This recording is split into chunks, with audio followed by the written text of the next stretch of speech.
pensando em falar com vocês sobre os sabotadores mentais, porque muitas vezes nós estamos presos a uma sabotagem inconsciente por conta de comportamentos que a gente vem repetindo no decorrer da vida, e enquanto a gente não identificar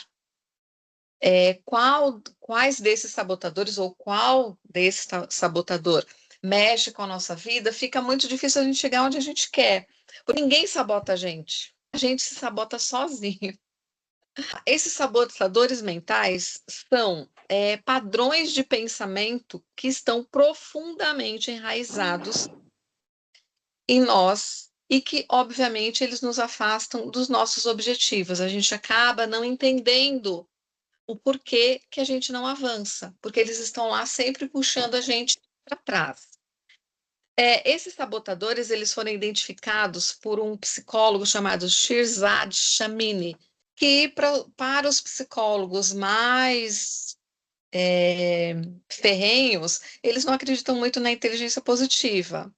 Porém, a gente percebe hoje muitos profissionais em todas as áreas falando muito da importância do pensamento e da atitude positiva e de uma visão mais positiva acerca de tudo que a gente passa. De que maneira eu me saboto, né? Como eu sei qual é o sabotador que me identifica? São 9 sabotadores. Primeiro é o sabotador crítico, né? É um dos mais comuns e o mais destrutivo. É aquele sabotador da pessoa que tem uma régua muito grande, que tudo para ela tem que ser muito perfeito. E quando a gente está falando aqui de sabotador mental, gente, nós estamos falando em relação a nós. E muitas vezes, né, eu me coloco nesse lugar porque eu agia dessa forma, e a educação, né, estar em sala de aula me libertou disso, porque eu sou perfeccionista, eu exijo de mim uma qualidade muito grande. Isso é saudável para mim, porque hoje eu sei lidar. Só que eu comecei a exigir das pessoas essa mesma perfeição. E isso é muito ruim, porque eu não tenho esse direito. Né? Então, quando você se identifica, você começa, será que eu faço isso comigo e estou transferindo também para as pessoas? Só que esse sabotador crítico, ele machuca muito a gente quando a gente se identifica nele, né? Porque exige de nós algo que não é normal no ser humano, que é a perfeição, né? Nós não chegamos à perfeição, né? Nós caminhamos, né? Que a perfeição está na caminhada, não no resultado. A perfeição está em você entregar o seu melhor. O segundo sabotador, eu olho para a carinha de vocês e vou vendo. O segundo controlador é o controlador. É aquele que quer fazer tudo sozinho. Necessidade excessiva de controle, de coisas, de processos, de situações, de pessoas. Vocês conhecem alguém que é assim, gente? Né? Tem gente que por mais exausta, você não é não, Rô. Por mais exausta que a pessoa seja, ela não larga o osso. Ela não larga o osso, ela tende a estar ali no controle da situação. E se ela sente que ela perdeu o controle dentro dessa cabeça, né, em desequilíbrio, ela fica muito mal, ela sofre, porque ela só se realiza controlando a situação. Então, quando eu me identifico assim, eu falo, gente, com que direito eu vou controlar qualquer coisa? Com que direito eu vou controlar o pensamento do outro, o tempo do outro, a vontade do outro, né? Porque quando você se vê no controle, eu não tenho vontade de fazer isso, eu não quero fazer isso agora, não é nem o meu desejo, não faz parte do meu propósito de vida. E olha você interferindo na vida do outro, interferindo no jeito com que a pessoa realiza a vida dela. O controle jamais será marca de líder.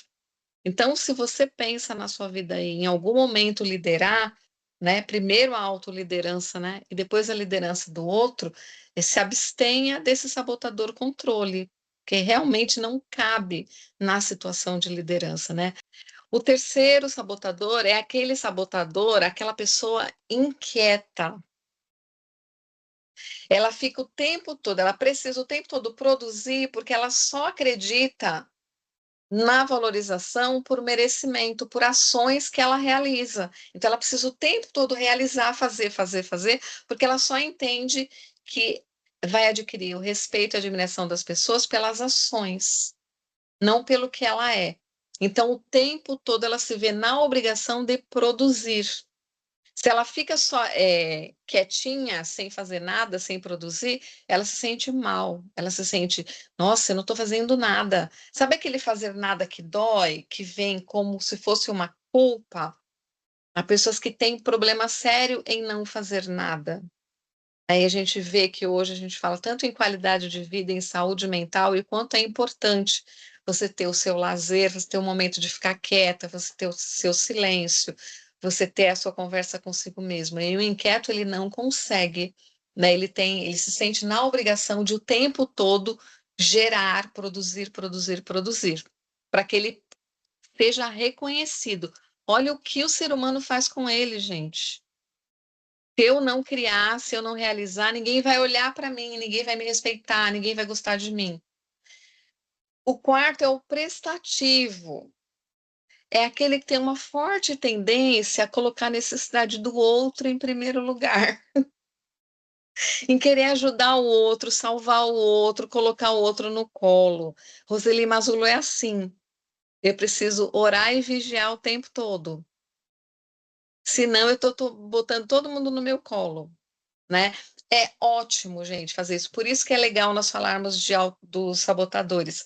É muito interessante você auxiliar as pessoas, fazer com que as pessoas cresçam, cuidar das pessoas. Eu tenho essa tendência, é muito forte em mim, mas isso não pode ser o primeiro plano, sabe? A gente não pode. Eu preciso me nutrir para nutrir as outras pessoas. Então, quando você entende o sabotador, você consegue chamar o seu gênio, que é o contrário, né, do sabotador. Então, eu continuo auxiliando pessoas, mas eu sempre digo, eu tenho tempo para isso, esse é o momento, eu tenho saúde para isso, eu tenho energia para isso, né? Então a gente começa a ter consciência disso. Depois o quinto, hiperrealizador. É caracterizado pela crença de que sucesso e autoestima dependem exclusivamente de realização constante. Realização é realizar, é diferente daquele lá de estar sempre querendo fazer alguma coisa. Aqui é o sucesso, né? É a realização das coisas. E o tempo todo tem meta e tem de ter conquista. Não é só a meta que é importante para ele. Ele precisa realizar e ter sucesso o tempo todo. Porque é a forma que ele entende que o mundo vai vê-lo, vai prestar atenção nele, vai acolhê-lo. Quem é hiperrealizador, ele fica sempre em busca de altas realizações. Ele tende muito à frustração, porque nem tudo é do jeito que a gente quer. O sexto sabotador, a gente deve conhecer um montão aí, gente. É o sabotador vítima. É aquele coitadinho que precisa se sacrificar e se colocar na posição de desvantagem para ajudar os outros. Né? Então ele fica o tempo todo, eu não fiz porque eu estava ali ocupada com outra pessoa. Ele terceiriza a responsabilidade. Ele é sempre o coitado, ele é sempre aquele que foi sabotado. Ele não percebe que ele próprio se sabota. E o sétimo, hiperracional. Aqueles que priorizam a lógica excessivamente. Eu sou uma pessoa lógica. Sabe aquele que não entende a emoção? A Rô deve se contorcer quando a pessoa chega para ele e fala: Eu não tenho emoção. Eu sou totalmente racional. Todas as minhas decisões são racionais. Gente, arrepia até o pelo do relógio. Como é que a pessoa acredita? Qual é a proteção que ela busca no excesso de racionalidade? Será mesmo que ser emocional é ser fraco? Ou não saber lidar com as emoções te traz mais problemas? Então, é mais fácil você colocar o escudo da racionalidade. Ou seja, quando eu me coloco como racional, eu não choro, eu não rio, eu não me sensibilizo, né? Será que não é aí uma proteção? para as vulnerabilidades, porque o emocional está na vulnerabilidade, o racional está na certeza. Vocês pensam, é assim mesmo? A Rô que é do cérebro, Rô, só existe certeza na racionalidade? A racionalidade tem mais incerteza do que certeza. Não é, gente, como? É óbvio que você vai questionar o tempo todo. E a pessoa fica, não, eu sou racional. Nossa, eu sou racional. Eu fico olhando e falo, meu Deus, tenha piedade dessa criatura. O oitavo sabotador, nossa. Ah, o oitavo é o hipervigilante, né? É aquele que está sempre em alerta para possíveis ameaças ao seu redor. Sabe aquela pessoa que acha que a qualquer momento alguém vai puxar o tapete dele? Ele está sempre se sentindo ameaçado. Qualquer pessoa ao redor dele vai fazer algo que vai prejudicá-lo. Olha isso, gente. Imagina o que é viver dessa forma, desconfiando de todo mundo, achando que todo mundo é algoz, todo mundo é inimigo, ninguém está ali para ajudar você a crescer, a produzir melhor, a te ensinar alguma coisa, para te dar uma palavra positiva. Então, é aquela pessoa que sempre vive na defensiva. É muito difícil se relacionar com essas pessoas porque elas não dão permissão para você se aproximar, porque ela sempre acha que você vai sabotá-la, sempre acha que qualquer pessoa está no mundo para causar problema para ela. O último e não menos importante é o sabotador esquivo. É aquela pessoa que foge de desafios, foge de situações desconfortáveis. Foge, eu não quero ter problema, não quero ter problema. Então eu me coloco dentro da minha casquinha de nós e fico lá, escondidinha. Eu não tenho problema, mas eu também não tenho solução, né, gente? Eu não tenho problema, mas não tenho desafio, mas eu não cresço. Eu, particularmente, se um dia vocês, Rosana, Gisele e Fabiana, encontrarem uma forma de crescer, amadurecer, transformar, se não for por desconforto, eu vou agradecer muito vocês. Porque enquanto nós estamos muito bem, né, com a vida super confortável, a gente não se mexe. A gente não faz nada para mudar. A gente só muda quando sente ali a água do poço batendo em nós.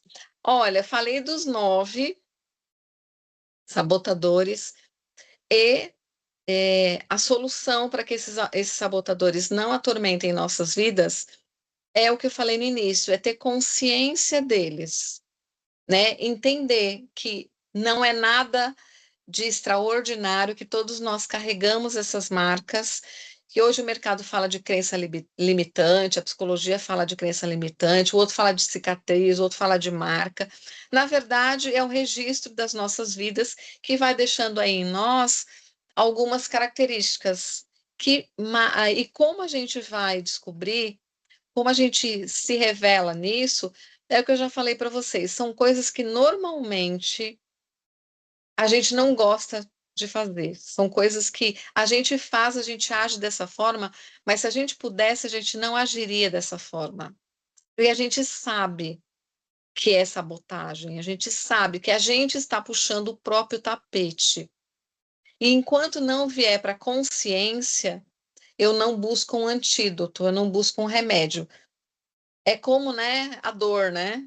Se não houver a dor para uma doença, se não houvesse a dor, a gente talvez soubesse da doença no momento mais crítico em que não houvesse mais solução para ela.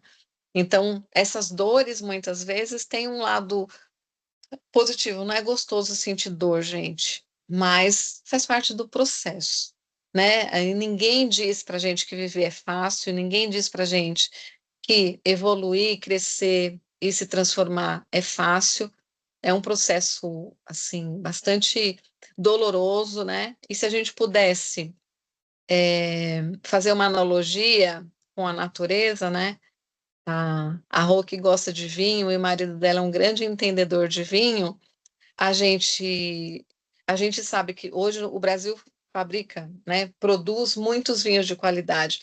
Mas por que que a Europa antes era o berço das plantações? Porque lá eles têm um terreno muito difícil de brotar raiz. Aqui, o nosso terreno é tão fértil, você joga uma semente, a semente nasce. Lá eles vão, né, à noite escolher terreno para plantação, porque tem pedrinhas e as pedrinhas brilham com a luz da lua. Então eles acreditam que quanto mais sacrifício a raiz faz para brotar, mais pura é a uva. Olha que coisa mais linda essa analogia, gente. É lindo isso. Tudo que é fácil a gente não valoriza, né? É uma questão humana, né? Um dia a gente vai entender por que que a gente é assim, né? Então, enquanto está tudo muito linear, a gente não presta atenção, a gente muda na necessidade, no desconforto, né? É na areiazinha que entra na ostra para fazer a pérola. Se não houver areia, não nasce pérola. É simplesmente uma ostra, que alguém vai pôr limão, ela vai se contorcer e vai virar comida. Agora, se quando entra areia ali, ela se contorce toda porque gera dor, incômodo, e desse incômodo nasce a pérola. Então, assim, é uma analogia, não estou dizendo para a gente facilitar e ter uma visão, né, de, ai, faz parte, mas amenizar essa dor, né, gente? Amenizar a dor do processo e ter coragem para encarar isso, é ter coragem de nominar as nossas dores. Nomeie, não é uma sentença de morte, isso é uma sentença de vida. Eu sou isso, eu identifiquei 5, 3, 2, 1. Há pessoas que vão nesse caminhar aí se descobrindo, se valorizando, se agigantando. Vamos Ai, melhorar junto.